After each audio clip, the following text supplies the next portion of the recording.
In the previous two projects, you added motors and then sensors to your robot. In this project, you're going to be adding an artificial neural network to your robot. You're going to implement it in C in the physics engine, similarly to the way you implemented an artificial neural network in Python several projects ago. In this particular ANN, we're going to have 4 neurons that correspond to the 4 touch sensors. We'll call these S1, S2, S3, 4 sensor neurons. And at every time step of the simulation, we're going to set the value of these 4 neurons to the value of the touch sensors. In this example, you can see that 1 foot is on the ground and the other 3 feet are off the ground. So we'll set the first sensor to 1 and the other 3 sensors to 0. Remember that our robot has 8 motors, so we're going to add 8 additional neurons to our neural network.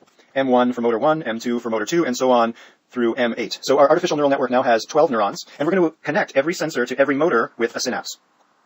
I'll just draw a subset of these. So since we have 4 sensor neurons and 8 motor neurons, you can convince yourself that we'll need a total of 32 synapses.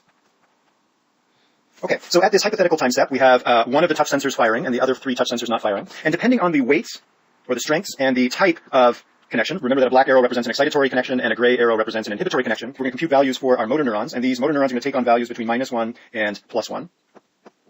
And we're then going to take these values, which range between -1 and +1, and scale them to values in -45 to +45 degrees.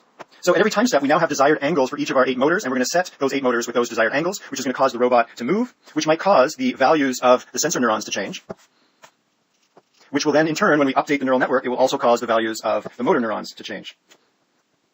Which means now the robot will move in a different way, which will cause it to obtain different sensor values, and so on. And what you'll see when you run this now is that your robot moves in a random fashion, because we're using a neural network with random weights, random synaptic weights.